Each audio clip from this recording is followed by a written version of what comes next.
Oliver, guten Morgen. Vielen Dank für die warmen Worte zur Begrüßung. Ja, es ist in der Tat schon eine Weile her, aber das macht ja gar nichts. Wie ist denn das, wenn man morgens ankommt in einem Gebäude, in einem Haus und es ist jemand da, der sagt, hallo, schön, dass du da bist, öffnet einem die Tür. Das ist doch was Schönes, oder? Man kommt an einem Ort, den man noch nicht so gut kennt. Man ist an einem Platz, wo man sagt, interessant hier, ja, okay, wollen wir mal schauen. Ich habe hier diese Einladung bekommen. Mal gucken, was mich erwartet. Und dann ist da eine Person, die da freudig steht und dich mit einem Lächeln begrüßt. Das ist doch schon mal ein schöner Anfang, oder? Das ist doch schon mal etwas Angenehmes, gerade wenn man noch so unsicher ist. Und wenn dann noch diese Person einen noch weiter begleitet, also nicht nur die Tür aufmacht, sondern auch noch sagt, darf ich deinen Mantel nehmen? Oh, du hast noch was dabei, darf ich dir das abnehmen? Und dann, ja, wird das irgendwie alles leichter. Die Jacke wird aufgehängt, die Sachen werden mitgenommen und ja, man kommt da so rein und kann alles so auf sich wirken lassen. Ja, so in diesem Haus, in diesem Gebäude und ach ja, das ist angenehm. Und wenn jetzt auch noch diese Willkommensperson da ist und sagt, oh, möchtest du noch was trinken? Kann ich dir noch was Gutes tun? Schau mal da hast du Platz, da kannst du dich setzen, wenn du möchtest. Fühle dich wie zu Hause. Ui, das ist mal ein gutes Haus, ne? Das ist mal eine gute Einladung. Das ist doch etwas, wo man sagt, ach ja, ich hätte gern ein stilles Wasser, bitte. Ja, da fühlt man sich doch wohl. Und das, Entschuldigung. Da fühlt man sich doch wohl. Und diese eine Person, da möchte ich drauf zu. Und zwar, das ist diese erste Person, die einen die Tür aufmacht. Was hat diese Person so Besonderes? Eigentlich eher nichts. Sie macht die Tür auf. Das heißt, sie arbeitet da, sie wohnt da, sie lebt da und sie macht einen einfach die Tür auf. Das ist die erste freundliche Begrüßung. Und dann muss diese Person, die da ja noch ist, ungefähr so wissen, wo etwas steht. Es muss also eine ortskundige Person sein, die nicht nur, da arbeitet, zu Gast ist sie ja nicht, weil das bist ja du, die da arbeitet und weiß, okay gut, da finde ich die Getränke und da finde ich die Möglichkeit, die Jacke aufzuhängen und da ist die Sitzgelegenheit, wo man sich hinsetzen kann, die Gäste. Das heißt tatsächlich, dass die erste Person bei der Sache ein Türöffner ist. Ein Türöffner nicht nur für die wirkliche Tür, sondern auch ein Türöffner für das Herzen. Weil wenn man reinkommt und sich gleich wohl fühlt und gleich willkommen fühlt, dann ist es ja etwas, jetzt bin ich mal gespannt, jetzt bin ich aufnahmebereit. Ja, aber was benötigt eigentlich die erste Person, um das zu machen? Braucht sie eine besondere Schulbildung? Nee. Ein gewisses Alter braucht diese Person, muss sie Mann sein, eine Frau sein, erwachsen sein? Nein, eigentlich eher nicht. Ich meine, das können ja auch meine Kinder. Die können das auch, eure Kinder auch. Wichtig ist dabei, diese Person braucht einen Auftrag. Und zwar, wenn ich nicht weiß, dass es meine Aufgabe ist, dem Gast die Tür aufzumachen, dann passiert ja erstmal nichts. Der Gast klingelt und ich stehe dann da, es klingelt. Ja, ich komme schon. Nee, ich brauche einen Auftrag. Du, da kommen Gäste, bitte kümmere dich darum, öffne die Tür, wenn es klingelt. Aha, ja gut, klar, mache ich. Das reicht dann eigentlich schon. Das ist ungefähr so, wie wenn ich Oliver bei mir zu Gast habe. Dann weiß meine Frau, meine Kinder wissen Bescheid, Oliver kommt, und ich kann mir gut vorstellen, dass sie alle rumwuseln, wie so kleine Hummeln durch die Wohnung flitzen. Oh, der Oliver kommt, der Oliver kommt, der Oliver kommt.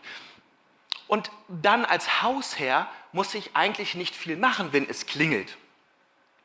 Weil jeder weiß, der Oliver kommt, den machen wir jetzt mal auf. So, und dann weiß auch jeder, meine Frau, meine Kinder, die wissen, okay gut, wenn der Oliver kommt, da geht's ins Wohnzimmer, da begleiten wir ihn hin, wir nehmen seine Jacke an, wir fragen, ob er irgendwas braucht. Kennt ihr eigentlich, ne? Ist wie zu Hause, also eigentlich nichts Besonderes.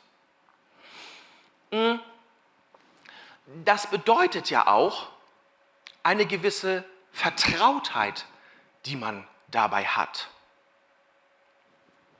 Vertrautheit? Ja, ich vertraue dem Hausherrn, wenn ich dann da bin und die Tür öffne als Diener, dann vertraue ich dem Hausherrn, dass er die er einlädt, auch bewusst eingeladen hat, und ich vertraue ihm, dass, wenn er mich darum bittet, einen Auftrag gegeben hat, öffne bitte die Tür, dass ich das kann. Da muss ich ihm einfach mal vertrauen. Und der Hausherr vertraut ja mir als Diener, wenn ich die Tür öffne, dass ich das auch schaffe, die Tür aufzumachen. Ja, sonst wird er mich ja nicht drum beten. Wenn ich nicht in der Lage bin, die Tür aufzukriegen, dann braucht er mich ja nicht fragen. Selbstredend.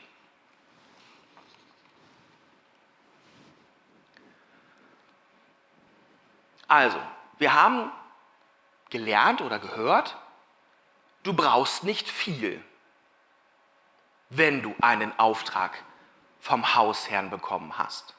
Es ist also nicht wichtig für dich, so eine einfache Aufgabe zu erledigen, welche Schulbildung du hast, wie alt oder wie jung du bist. Es geht einfach nur darum, dass du da bist. Es geht einfach nur darum, in diesem ersten Moment da zu sein. Du, so wie du bist. Du brauchst dafür eigentlich kein besonderes Handwerkzeug. Du musst einfach nur du selbst sein und ein bisschen aufmerksam. Mehr brauchst du nicht. Das ist einfach auch eine schöne Gelegenheit, oder? Das heißt,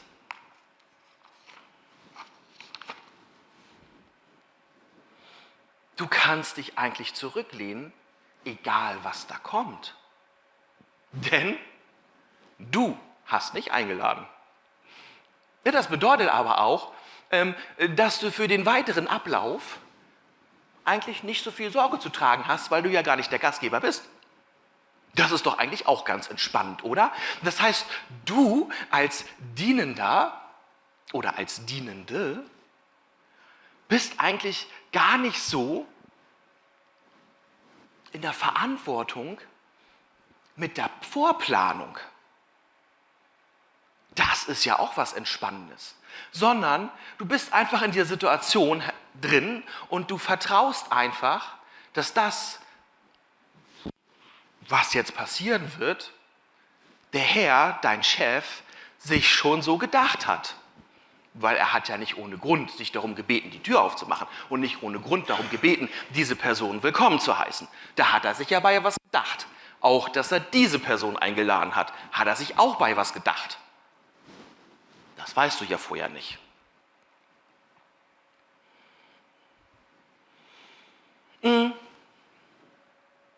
Aber wie ist denn das jetzt? Es klingelt. Ja, ich gehe ja schon.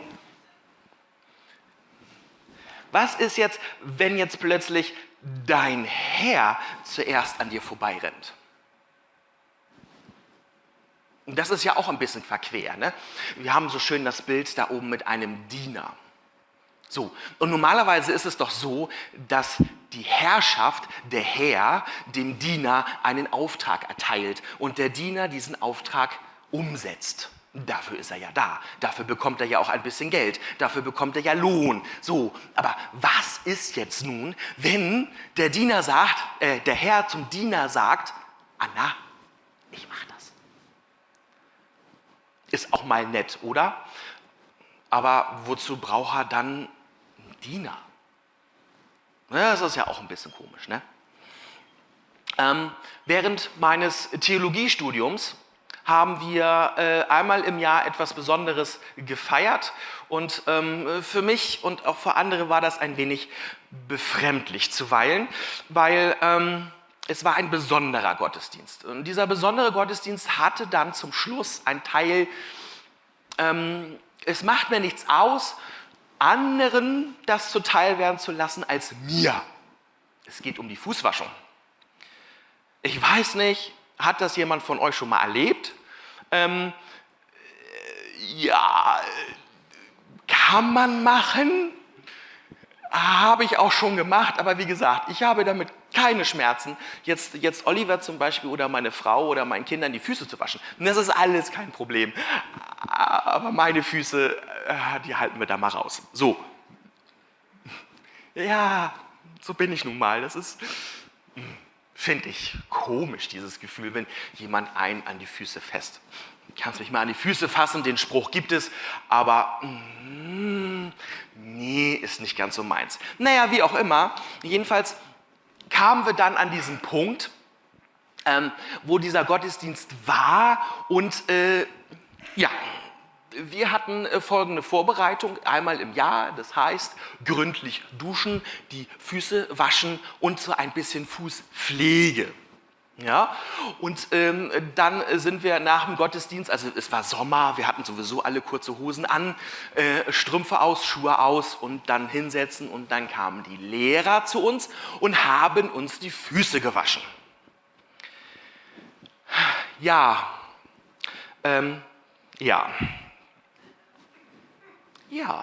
wir hatten, ich nenne sie an dieser Stelle drollig. Wir hatten Studienkollegen, für die stand so der Ansporn, anderen Herausforderungen entgegenzureichen. Sie haben sich Wochen vorher schon vorbereitet und sich nicht die Fußnägel geschnitten. Und sie haben sich auch an dem Tag vorbereitet und auch den Tag davor, das Ganze auch mit Duftstoffen zu untermalen. Ja, so kann es auch sein auf der Bibelschule. Auch da gibt es menschliche Herausforderungen. Nun ja. Aber warum erzähle ich das denn? Wir haben das auch im Neuen Testament. Johannes 13, Vers 3 zum Beispiel. Da ist es genauso. Ihr nennt mich Meister und Herr und damit habt ihr recht, denn das bin ich. Ja? Das ist, wo Jesus zu seinen Jüngern spricht und sagt, hey, ja, ich bin euer Meister und Herr. Das stimmt, ja, da habt ihr recht. Und im gleichen Kapitel, Vers 16, es ist nur zu wahr, ein Diener ist nicht größer als sein Herr. Genauso ist der Bote nicht wichtiger als der, der sie gesandt hat. Ich sagte ja vorhin, es ist ja komisch, wenn man Diener ist in einem Haus und sein Auftraggeber, der Hausherr, ja, mache ich schon, rennt an einen vorbei. Eigentlich ist es doch ganz klar geregelt. Wer ist Auftraggeber, wer ist Auftragnehmer? Wer sagt, was zu tun ist und wer hat es zu tun? Ist doch eine ganz klare Sache eigentlich dabei. Ein bisschen komisch. Für Gott scheint das nicht ganz so klar zu sein, die Rollenverteilung. Es scheint ein wenig konfus dabei zu sein. Und ja, er ist Herr. Ja, das sage ich, da komme ich später nochmal hin, dass wir dienen dürfen. Also ich diene, er ist Herr, aber er ist Diener und ich bin Herr. Oder bin ich jetzt nur Diener und er ist Herr und Diener? Das ist so ein bisschen durcheinander und ich fand es auch schon vor Jahren ein wenig nicht so eindeutig. Also eigentlich habe ich eher so eine klare Ansage, so zack, das wird jetzt gemacht, fertig aus die Maus. Vorher kann man noch ein bisschen diskutieren, aber dann muss es auch gemacht werden und dann wird es einfach gemacht. So. Interessant. Das ist auch so ein bisschen so diese menschliche Einteilung, die man hat, die und ich. Ja, mein Chef und ich. Oder ich, Chef und die. Die andere Richtung geht ja auch. Ja, ist auch eine ganz klare Rollenverteilung. Der eine sagt an und die andere Person, ob Mann oder Frau, setzt es um. Ja, aber wie ist denn das jetzt, wenn jetzt der Chef sagt, nö, heute bin ich mal nicht Chef, heute bist du mal Chef. Was machen wir? Ja, kann man mal machen. Mittlerweile gibt es Firmen, die da auch so ein bisschen versuchen hinzukommen, um dieses Wir-Gefühl zu steigern. Das hängt damit zusammen, dass man sich erhofft, dass die mitarbeiten oder Mitarbeitende, wie man heutzutage so schön sagt, mehr investieren, weil sie das Gefühl haben, ernst genommen zu werden. Ist alles Psychologie, damit die Leute mehr arbeiten. So ist es in der Berufswelt. Aber das ist ja hier nicht die Berufswelt. Das ist ja hier unser Verhältnis, das wir als Menschen zu Gott haben. Also hakt auch dieser Vergleich irgendwie. Es ist auch nicht so ganz passend.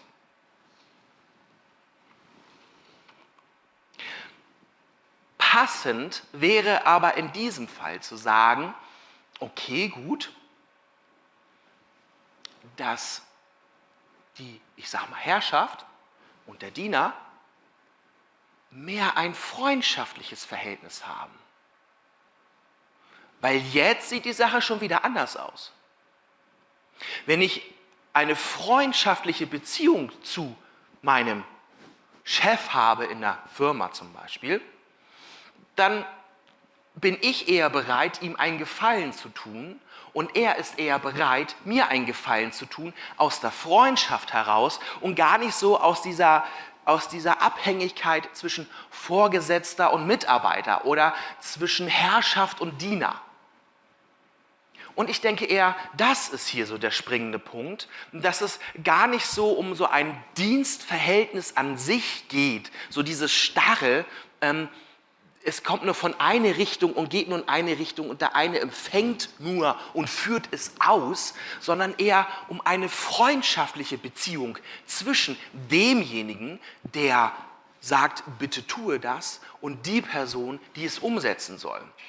Eine freundschaftliche Beziehung bedeutet, es fließt in beidseitige Richtungen. Das heißt, als Freund kann ich schon mal sagen, nein, das sieht nicht gut aus. Nein, bist du dir sicher? Nein. So, das könnte ich mit jemandem, bei dem ich angestellt bin, nein, Chef, nein.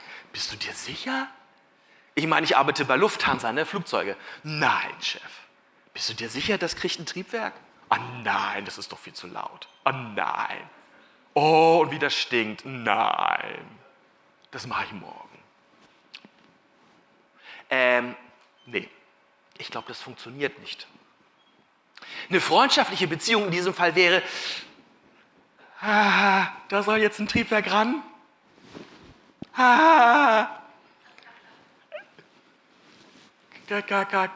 Können wir das morgen machen? Na? 250 Leute stehen da. Das muss da ran. Ja. Ach, du hilfst mit? Oh, ja, dann schaffen wir das. Wir schaffen das. Ihr könnt gleich einsteigen. Ja, das ist eine etwas andere Beziehung, die da läuft.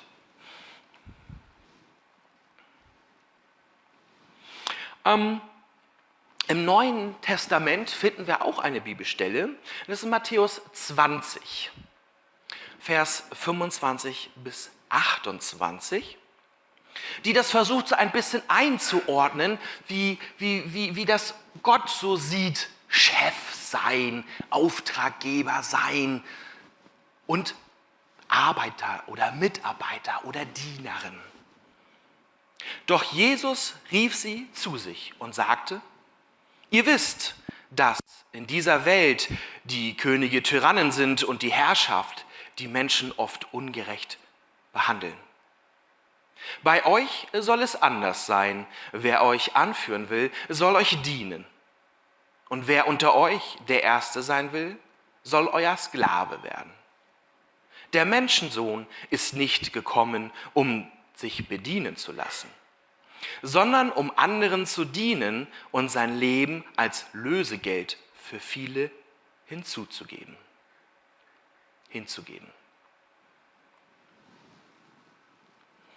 Hier haben wir dieses göttliche Verständnis davon, ja, es gibt einen Auftraggeber.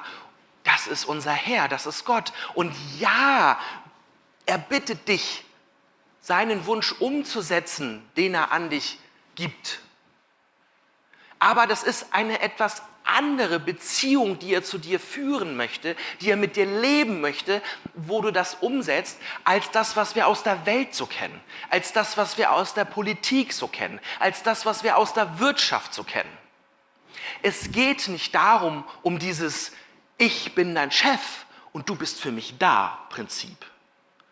Es geht nicht darum, du kriegst doch Geld, also mach das jetzt. Nein, darum geht es nicht. Für Gott ist das eine andere Dimension, eine andere Verbundenheit, die er mit dir haben möchte in der Zeit.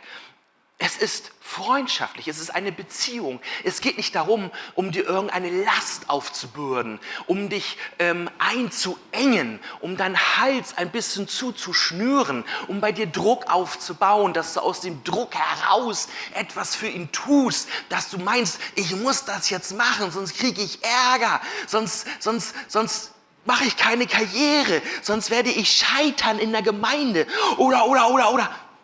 Nein. Darum geht es nicht. Es ist hier ein freundschaftliches Verhältnis, was er mit dir leben möchte. Er bittet dich um etwas. Und das ist doch auch etwas Entspannendes.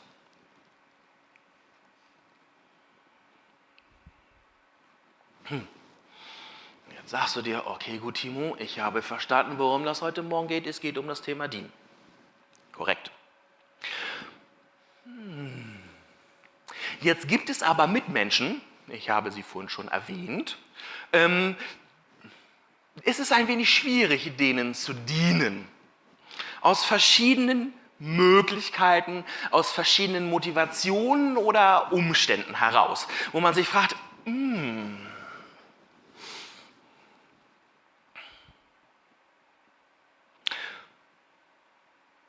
manchmal fragt man sich, oder ich frage mich das,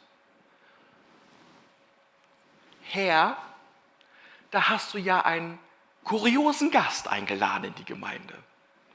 Einen interessanten Charakter hast du da.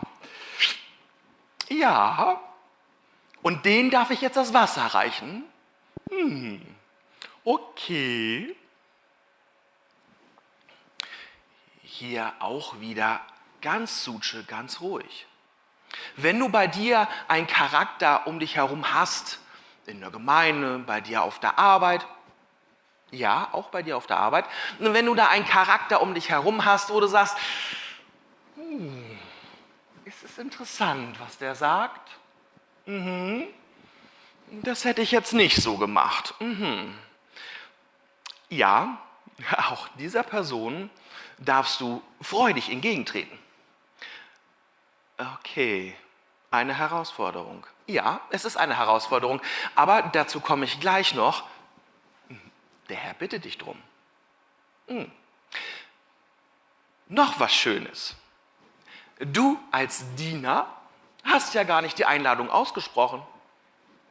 Das bedeutet, wenn also diese Person reinkommt und sich einen Spaß daraus macht, erstmal über den Acker zu laufen und 1 Hektar des Ackers auf dem Flur zu verteilen, um die andere Hälfte des Ackers oder des Hektars im Wohnzimmer im Teppich einzureiben. Ja, du darfst es dann wegmachen. Aber den Ärger bekommt die Person nicht von dir, weil du hast ja gar nicht eingeladen. Und noch etwas Schönes ist dabei, es ist nicht dein Teppich. Und es sind auch nicht deine Fliesen. Ja, du hast diese schöne Aufgabe, dich auf die Knien zu begeben und diesen Fußboden sauber zu machen. Ja. Aber meinst du wirklich, wenn du ein freundschaftliches Verhältnis hast zu deinem Herrn, dass er sich das 2, 3 Male gefallen lässt, dass du als sein Diener auf den Boden rumschubst, nur weil der andere, den er eingeladen hat, sich noch nicht so ganz zu benehmen weiß?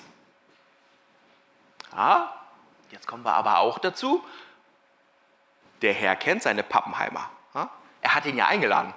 Er weiß also, was für ein Charakter das ist, diese Person, die da reinkommt. Und du kannst dir sicher sein, als Hausherr, als Einladender, findet er auch die richtigen Worte, um diese Person Hilfestellung zu geben. Ach, ich mag das. In meiner Firma heißt es, wir geben Hilfestellungen und Handreichungen. Ja, so heißt es in der Wirtschaft.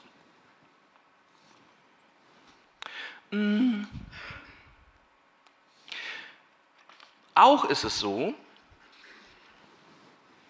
und das, meine Lieben, ist eine kleine Schwierigkeit. Das gebe ich zu, auch das habe ich schon erlebt. Wenn man nur putzen muss, geht das alles. Es gibt aber auch Charaktere, vielleicht habt ihr sie kennengelernt, die auch verbal ziemlich viel Schmutz und Dreck absondern können. Da braucht man Professionalität und muss mal gekonnt weghören. Meine Lieben, für die kleine Kinder aktuell haben und für die mal hatten, erinnern sich vielleicht noch leicht daran, man sitzt so schön im Auto, man fährt Auto und hinten ist Party. Eigentlich möchte man die Hände vom Lenkrad nehmen, ja, während hinten die Kinder möchte man eigentlich so machen. Geht nicht, autonomes Fahren ist noch nicht erlaubt, also Hände am Steuer. Augen zu geht auch nicht. Hoffen, dass man gleich da ist. Manchmal ist es im Leben so simpel, aber auch so schwierig, sich auf das Eigentliche zu konzentrieren und einfach mal nicht hinhören, wenn die Gäste meckern, motzen und pöbeln über die Dinge, die einem ja sowieso nicht gehören. Nochmal, ich bin nur Diener. Ich habe das alles nicht gekauft. Ich habe das nicht eingerichtet. Ich habe das nur dahingestellt, wo ich das hinstellen sollte. Das habe ich nicht ausgesucht. Das ist nicht mein Geschmack. Wenn du mich jetzt anpöbelst für die Farbe der Couch, ja, okay, sag's mein Chef, sag's mein Herrn.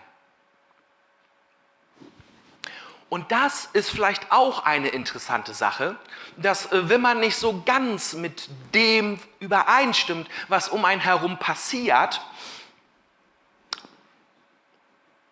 dann Pöbel, Mecker, Motz, Heul, Strampel, Schrei, pack dich auf den Boden und trommel gegenüber dem Besitzer, gegenüber den Eigentümer. Ja, weil nur der kann das ja wirklich ändern, den Auftrag zu geben. Jungs, ja, habt ihr 100 Euro, jetzt mal los, da muss ein anderer Stuhl her. Das ist nicht mal schön. Ja, es ist eigentlich so gesehen eine ganz einfache Geschichte. Ja, wenn das doch alles so einfach ist, was macht mich denn dann zu einer guten Dienerin oder zu einem guten Diener? Also erst einmal muss ich gut weghören können in der richtigen Situation und gut zuhören auch wieder in der richtigen Situation. Okay, gut, das kriegen wir schon irgendwie hin, denn wir dürfen mit unseren Aufgaben wachsen. Erinnert euch, wir haben ein freundschaftliches Verhältnis zu unserem Herrn. Und ein freundschaftliches Verhältnis beinhaltet, ich bin Freund von jemandem, zum Beispiel von Paul. Und wenn ich merke, dass mein Freund Paul da Schwierigkeiten hat, diese große Kiste hochzuheben, dann packe ich mit an.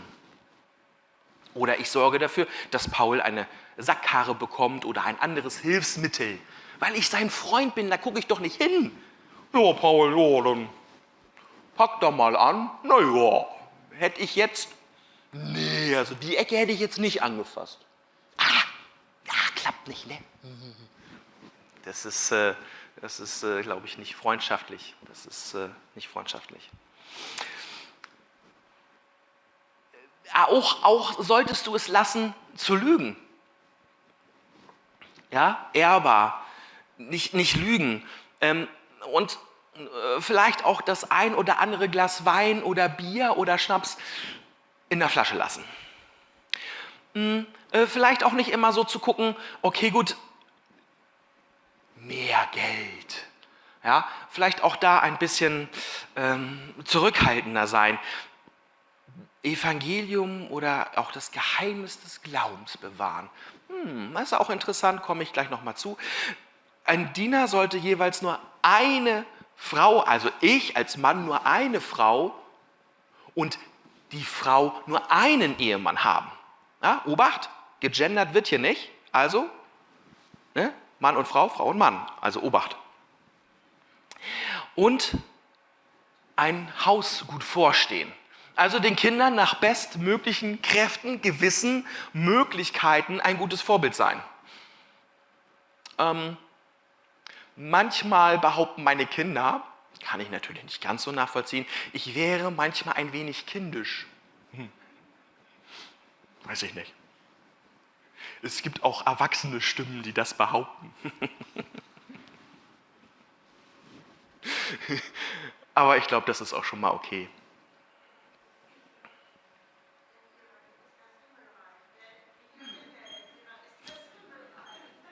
Ja, genau. Und werdet wie die Kinder, denn deren ist das Himmelreich. Ja, stimmt. Und wir sind eigentlich auch Kinder Gottes. Also insofern darf ich auch ruhig mal ein bisschen kindisch sein. Ich schlürfe nochmal an. So. Das Geheimnis des Evangeliums oder des Glaubens innehalten. Das bedeutet, dass während du in deinem Glauben wächst und die Erfahrung, die du dadurch bekommst in dein Glaubensleben und in der Beziehung, in dieser Freundschaft mit Gott, dass du das, was ja für dich individuell erfahrbar ist, das erfährt ja nicht jemand anders, weil der hat eine andere Lebensgeschichte als du.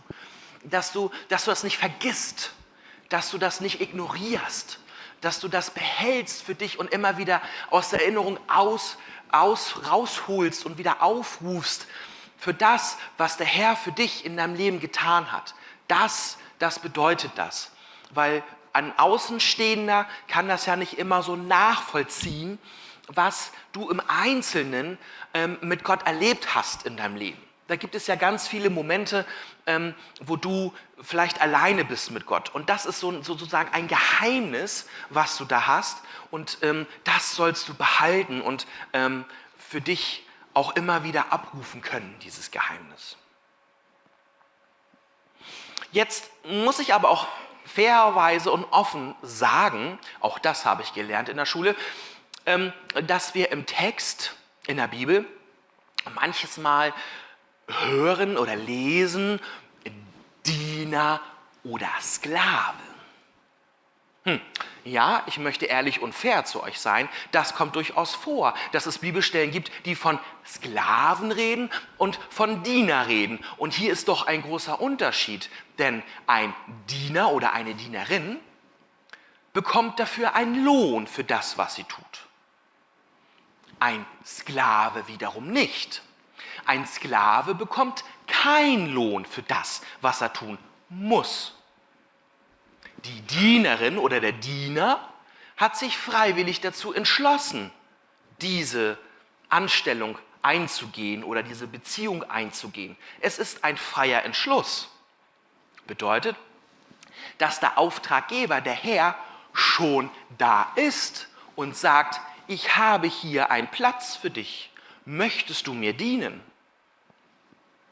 Bei einem Sklaven ist es anders. Bei einem Sklaven, der wird nicht gefragt. Ein Sklave wird einfach mitgenommen. Ein Sklave hat nicht die Möglichkeit zu entscheiden, ja oder nein. Das ist der große entscheidende Unterschied zwischen Sklave und Diener. Okay, jetzt haben wir trotzdem in der Bibelstelle im Neuen Testament scheinbar diese Vermischung von den Begrifflichkeiten Sklave Gottes, Diener Gottes. Das möchte ich jetzt mal so ein bisschen entzwirbeln, weil es doch wichtig ist und es doch zusammenpasst. Da muss man ein wenig den Hintergrund zu erfahren.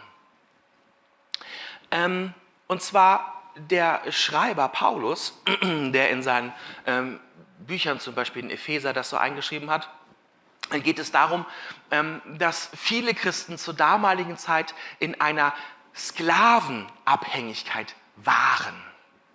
Das war also in der römischen Kultur durchaus üblich, dass andere Völker oder Teile daraus versklavt wurden und für die römische Herrschaft, für die römische Elite arbeiten mussten. Ja? Das war damals durchaus üblich. Das nur mal so als Hintergrund. Okay, aber wieso wird das scheinbar so in einen Topf geschmissen? Sklave und Diener.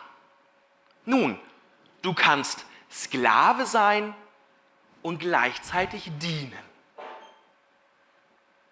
Interessant. Andersherum geht das nicht. Du kannst Sklave sein, also unter Zwang eine Aufgabe erfüllen zu müssen, aber auch gleichzeitig dienen auf einer freundschaftlichen Art und Weise. Und hier ist nämlich dieser Konflikt versucht auseinanderzunehmen und zu teilen. Einmal zu teilen, dass das Dienende eine freundschaftliche Beziehung mit Gott ist und die Sklaverei unter uns Menschen passiert und nicht zwischen Gott und uns.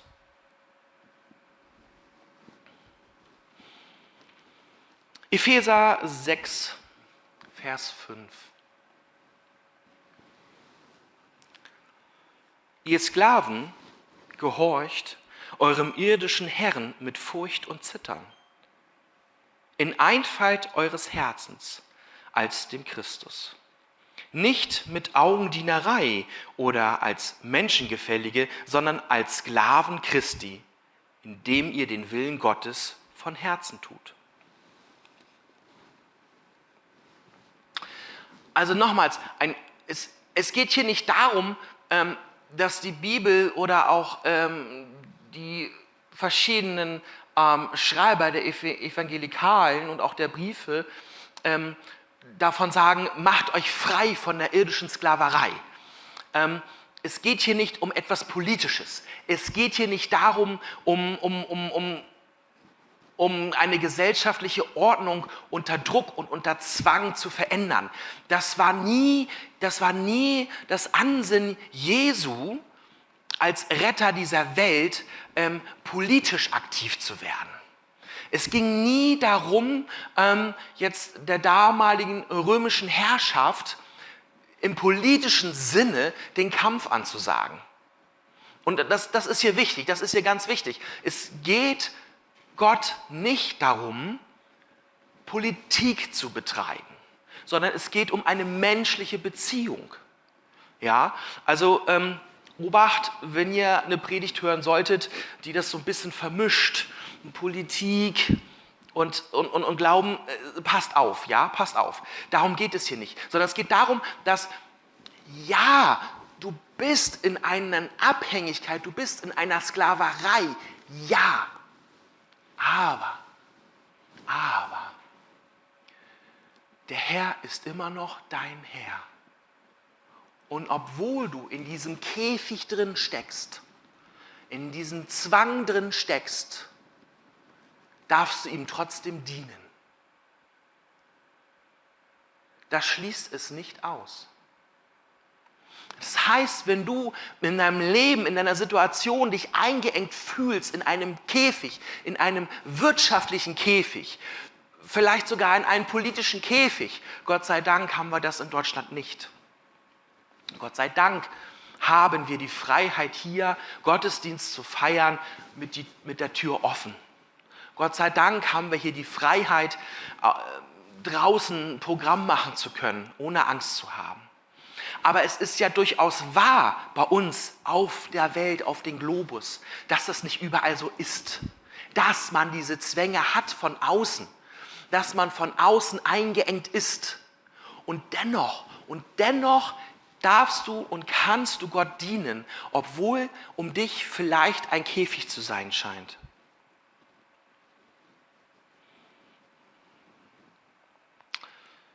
Dient mit Gutwilligkeit aus dem Herrn und nicht den Menschen. Vers 8, ihr wisst doch, dass jeder, der Gutes tut, dies vom Herrn empfangen wird. Er sei Sklave oder Freier. Ihr seid Sklave oder Freier. Das ist unabhängig davon.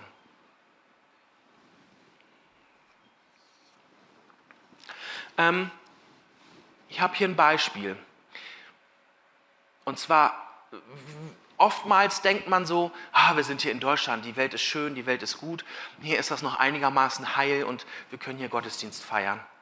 Aber auch wir haben hier Sklaverei. Nicht so offensichtlich. Nicht so offensichtlich, dass man denkt, okay gut, die Leute erleiden jetzt Qualen. Es ist nicht so offensichtlich, aber dennoch. Wir haben im Freundeskreis eine Familie. Der Mann hat Krebs, der jüngste Sohn ebenfalls, 13. Die anderen haben noch andere Krankheiten. Das heißt, der Vater kann nicht arbeiten, die Mutter muss. Und jetzt wisst ihr selber, dass leider das nicht immer wertgeschätzt wird, was Frauen bei uns alles leisten. Das wisst ihr selber. Auch wenn sie genauso lange arbeiten, wenn sie genauso hart arbeiten, trotzdem ist ein Unterschied.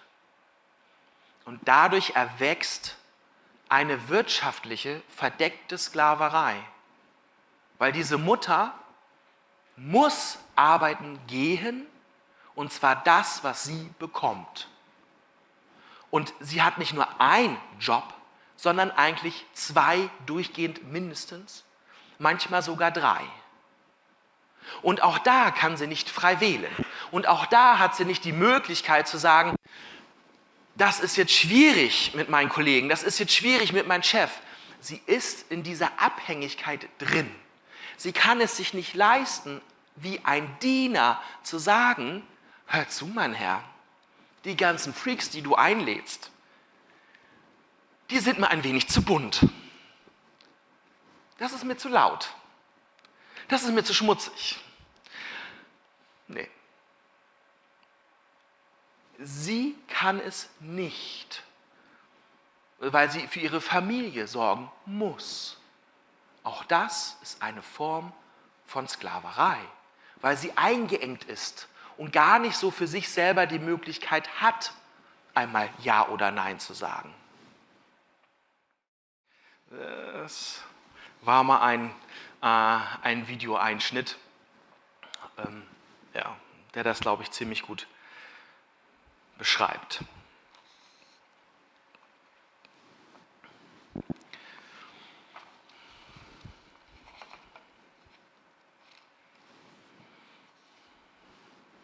Also, wenn du in diesen Kasten, in deiner Box drin bist und dich fühlst wie Sklave von äußerlichen Zwängen und Drücken wirtschaftlicher Natur aus, weil du das tun musst, deine Tätigkeit, kann Gott dich dennoch gebrauchen. Da, wo du bist. Und da, wo du bist, darfst du Diener sein. Es ist manchmal schwer, das weiß ich sehr wohl. Ich weiß das auch von meiner Arbeit. Mein Arbeitgeber ist manchmal eine ganz schöne Zicke, wo ganz klar der Stellenwert dahingegen ist, Arbeit zuerst, weil die Arbeit ist deine Familie. Ja, auch das ist nicht so ganz meine Sichtweise, weil ich habe schon eine Frau und ich habe schon Kinder, aber so manch ein Vorgesetzter hat da so seine eigene Vorstellung von Prioritäten und das äußert sich auch darin, dass da natürlich auch die Scheidungsrate ziemlich hoch ist. Weil es gibt nur eine Familie und man muss sich entscheiden. Aber auch da ist meine persönliche Herausforderung, Gott zu dienen an meinen Arbeitsplatz. So wie es die Regeln um mich herum zulassen. Jetzt hier nochmal wieder ganz klar, also es geht hier nicht um Revolution, es geht hier nicht darum, dass Paulus oder auch Jesus Revolution aussprechen wollten, wenn sie hier von Sklaverei sprechen, sondern es geht wirklich nur darum, um deine persönliche Beziehung mit Gott auf eine freundschaftliche Art und Weise. Ich sagte vorhin, wenn es einem nicht gefällt, dann kann der Diener kündigen. Ja, es geht. Es geht auch bei Gott. Wenn du, Vorsicht bitte, wenn du der Meinung sein solltest, dass dir das Dienen nicht mehr so steht und nicht mehr so angenehm für dich erscheint, hättest du die Möglichkeit zu kündigen. Ja, geht. Und es gibt auch Menschen, die kündigen diese Freundschaft auf. Vorsicht ist hier geboten, denn wenn du kündigst, dann kündigst du. Du kannst zwar, Gott ist da als Herr sehr gnädig, später nochmal in die Anstellung zurückkehren, ja, so ist das nicht, aber, es ist nun mal so, wenn du den einen Herrn kündigst, wem dienst du denn dann? Wenn du den einen Herrn kündigst, der sagt, hey, ich möchte mit dir eine freundschaftliche Beziehung haben, ich möchte mit dir einen Austausch haben, ich möchte sehen, wie du wächst, ich möchte mit dir das erleben, auch diese ganzen interessanten Persönlichkeiten, die ich so einlade, da darfst du mit dabei sein. Du musst nichts dazu sagen als Diener. Du kannst einfach mal ganz gelassen da stehen und gucken, was passiert. Ja, das mache ich dann für dich als Herr. Und wenn ich dich brauche, dann sage ich dir das. Und eigentlich bist du als Diener schon ziemlich gut. Du hast ein gutes Feingefühl, was denn die Gäste benötigen oder was ich gerne haben möchte. Ja, das gibt es ja auch. Ne? Wenn man eine freundschaftliche Beziehung hat, dann kommt man irgendwann an den Punkt, dass man auch nonverbal, also dass man den anderen so gut kennt, man braucht sich nur angucken und sehen, okay, er hat es verstanden. Oder, da bin ich mit ihr einer Meinung. Kennt ihr das? So?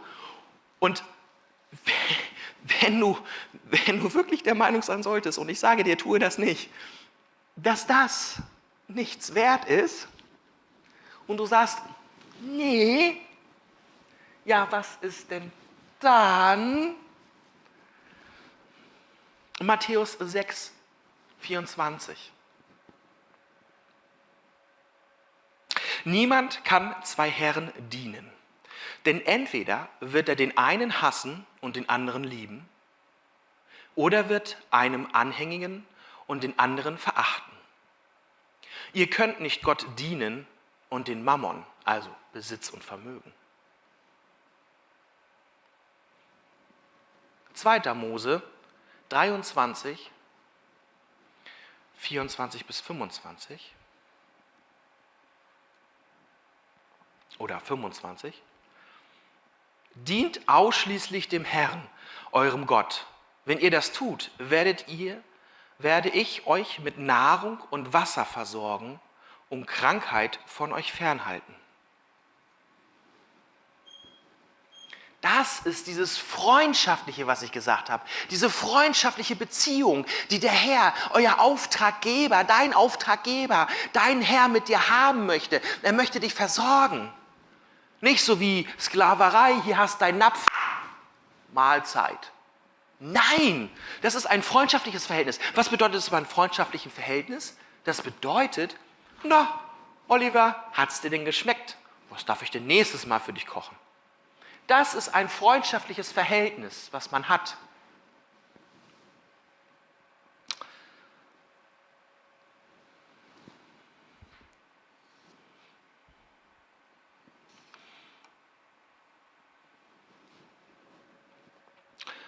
Im ersten Jahr meines Theologiestudiums hatte ich eine folgende Aufgabe zu erledigen. Also jeder von uns in der Bibelschule hatte eine feste Aufgabe im Haus und musste helfen. Wäsche waschen, Geschirr spülen, wischen, Fenster putzen, all so eine Sachen. Ja? Und meine Aufgabe war es dabei, die Herren, Toiletten und Duschen sauber zu halten. Das war meine Aufgabe. Ja, frisch vom Frei bin ich dahin zur Bibelschule, Toiletten putzen. Okay, ich putze die Toiletten.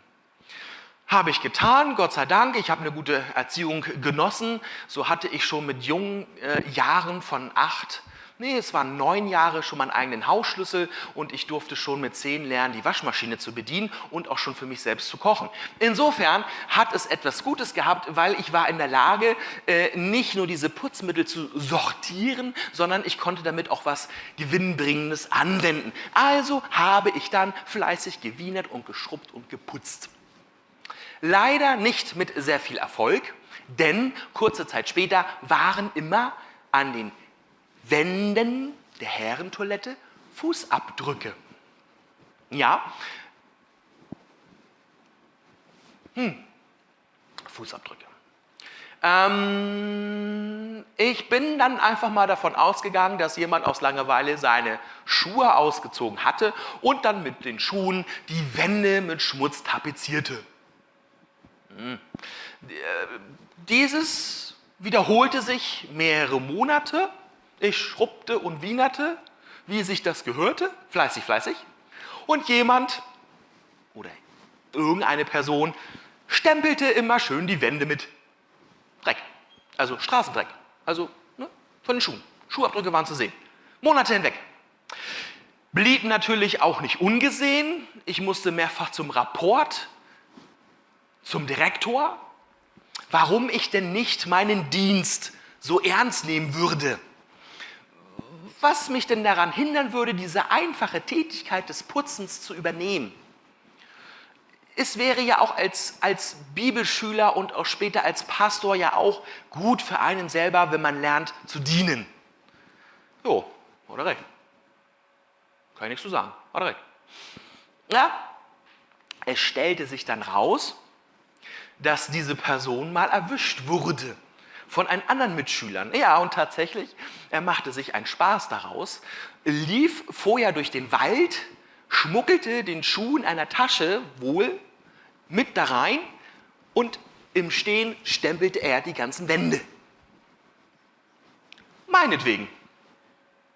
Nur um mich zu ärgern. Ja.